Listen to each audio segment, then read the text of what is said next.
النادي الاهلي بيتعاقد مع احمد كندوزي لاعب وفاق سطيف المتميز جدا وبيخطفه من نادي الزمالك. المستشار مرتضى منصور يطلع فورا ويرد على النادي الاهلي وعلى الكابتن محمود الخطيب ويصفوا ان ده شغل كيد نسا، وبيصف الصفقه ان فيها غسيل اموال وفيها تمويل من جماعات ارهابيه. ازاي الكلام ده حصل؟ وازاي احمد كندوزي من لاعب في نادي الزمالك الى لاعب في النادي الاهلي رسميا؟ ده اللي جايين نتكلم عنه النهارده. جهز كوبايه الشاي بتاعتك ويلا على طول نبتدي حلقتنا.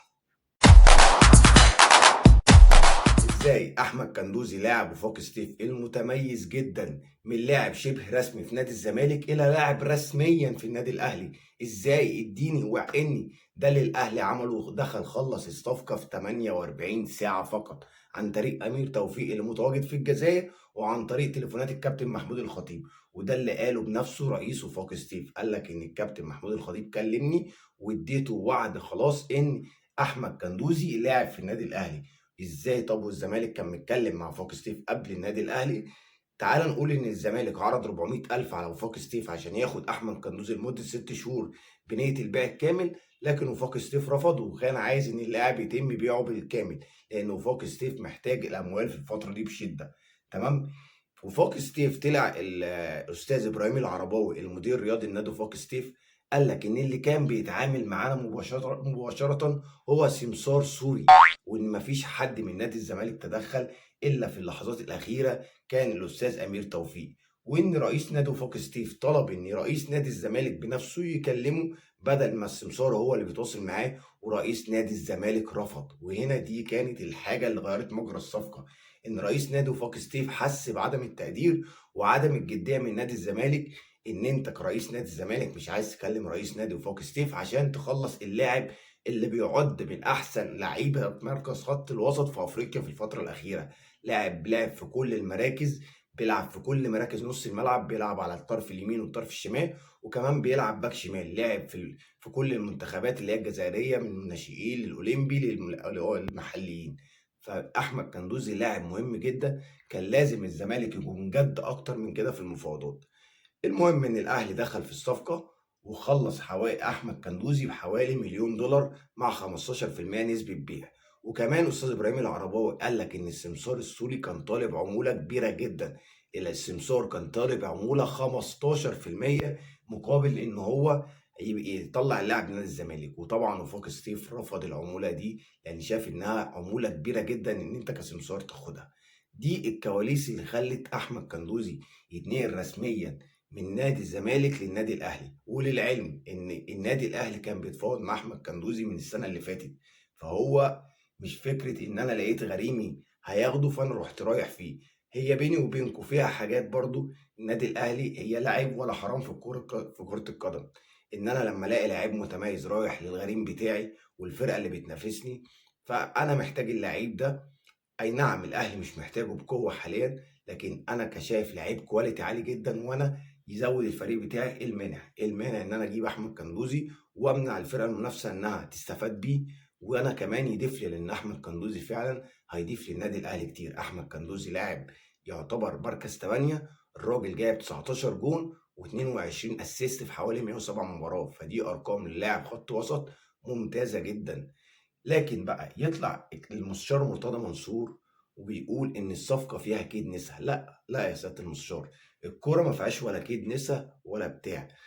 يعني الكوره فيها انا شايف ان انا لعيب محتاجه انا اجيبه. ايه المشكله ان انا عندي عمرو السوليه، عندي حمدي فتحي، عندي اليو ديانج، عندي مروان عطيه اللي انا جايبه؟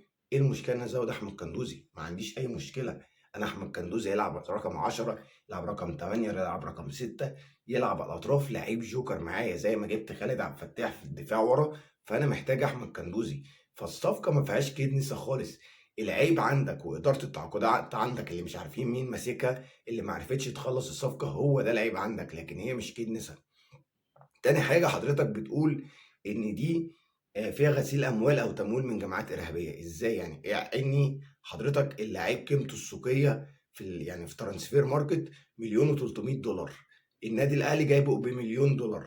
طيب حضرتك وانت رايح تاخده 6 شهور فقط عفوا، رايح تاخده 6 شهور فقط ب 400,000 دولار، فان النادي الاهلي يجيبه لمده 4 سنين ونص بمليون دولار، فهي صفقه ممتازه. مش صفقة غالية جدًا في ظل الارتفاع الأسعار اللي بنشوفه كلها في اللعيبة الأفارقة. فإيه غسيل الأموال؟ وحضرتك لو كنت جبت اللعيب واللعيب بقى في صفوه كنا هنبارك لك ونقول لك لعيب ممتاز وجدًا، هل كنا هنطلع نقول إن نادي الزمالك فيه غسيل أموال أو تمويل من جماعات إرهابية؟ إطلاقًا، ما فيش الكلام ده خالص في كرة القدم.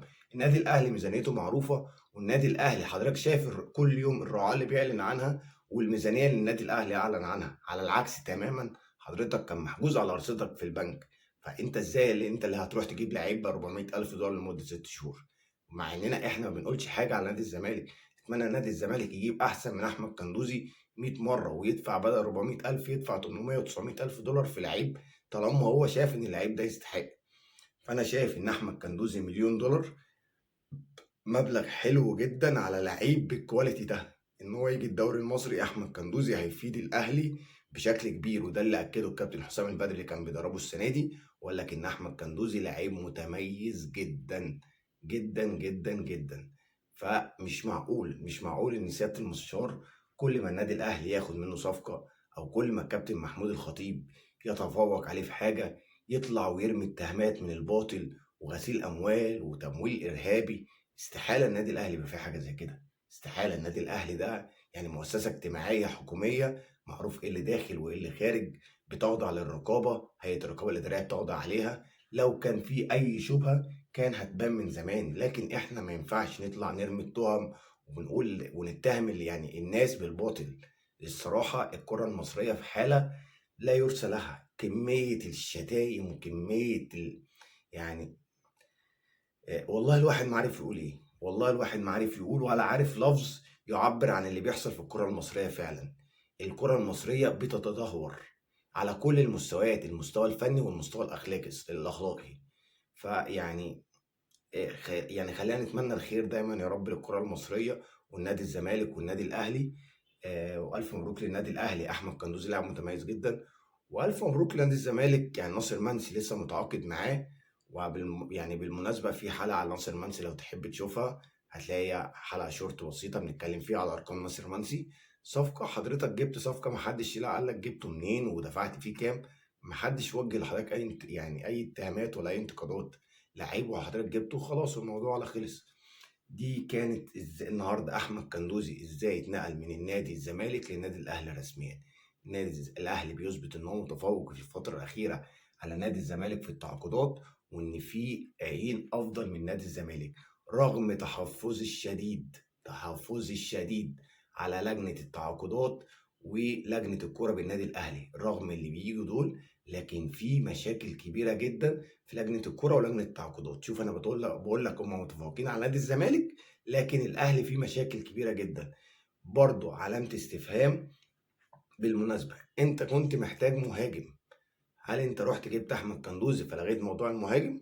لأ، عايز أقول لك إن النادي الأهلي ما لغاش موضوع المهاجم، لكن الأهلي بيتحرك، لكن ضيق الوقت هو اللي معطّل النادي الأهلي.